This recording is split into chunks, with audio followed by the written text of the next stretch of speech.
Привет яхтсменам!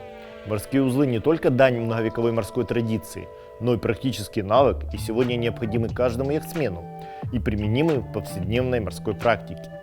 С вами Саша Горан, шкипер из команды Интерпарус.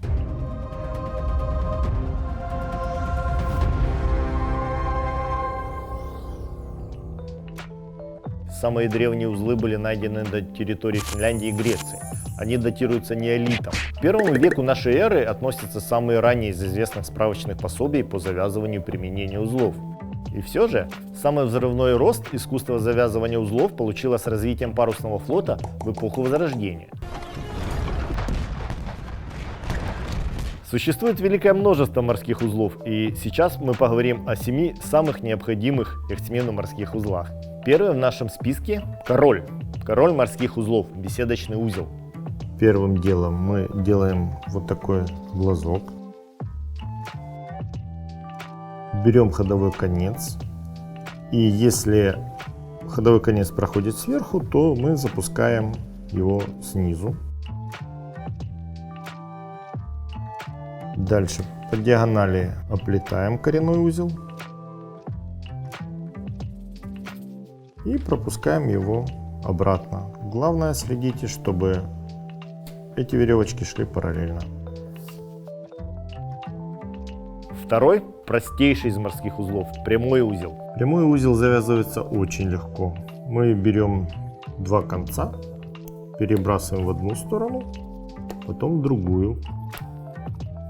И получаем вот таких два параллельных витка. Третьим в нашем списке идет восьмерка или стопорный узел. Узел, про который никогда не стоит забывать. Ходовой конец обнести вокруг коренного, затем вытянуть поверх него, образовав тем самым петлю. Пропустить ходовой конец в образовавшуюся петлю, перед этим заведя на себя же. И крепко затянуть. Четвертый – шкотовый узел. Он является родственничком беседочного узла и предназначен для связывания концов разного диаметра. Вязать его нужно в следующей последовательности. Нужно сложить открытую петлю толстого троса, пропустить веревку меньшего диаметра через петлю, обвести тонкую петлю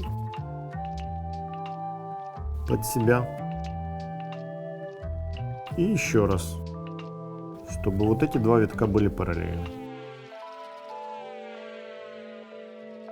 После этого мы удерживаем узел и затягиваем его. Вот так. Пятый – выблиночный узел. Название говорит само за себя, или не говорит. Вначале мы делаем петлю, рядом по диагонали делаем вторую петлю и ходовой конец пропускаем под ними. Выблиночный узел, быстро развязывающийся, чаще всего используется на кранцах. Вначале мы делаем петлю, рядом по диагонали вторую, делаем с ходового конца петлю и пропускаем под ними. Развязывается этот узел молниеносно, достаточно потянуть за ходовой конец, и кранец у нас в руках. Шестой – снова король морских узлов, беседочный узел, но на этот раз быстрым способом. Ходовой конец накладываем поверх коренного, образуя глазок. Далее снизу выводим вот такую петлю, проводим в эту петлю ходовой конец, натягиваем коренной конец и основание петли до получения узла. И, наконец, седьмой, но далеко не самый последний по важности, швартовый узел или морской кнехтовый узел. Для закрепления троса на утке важно первую петлю набросить на основание, чтобы нагрузка приходилась на самую надежную часть. После этого заводим ходовой конец по диагонали, закладываем петлю под и затягиваем направление параллельно первому шлагу.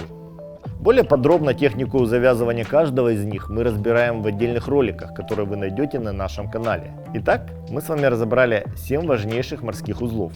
Булень, прямой узел, восьмерка, шкотовый, выблиночный, быстрый способ завязывания беседочного узла и швартовый узел. Конечно, это далеко не самый исчерпывающий список морских узлов, но поверьте, что для уверенного хождения под парусов этих 7 узлов будет вполне достаточно. Желаю вам приятных морских путешествий. С вами был Саша Горан из команды Интерпарус. подписывайтесь на наш канал, заходите на наш сайт, и вы будете всегда в курсе самых последних событий из мира яхтинга.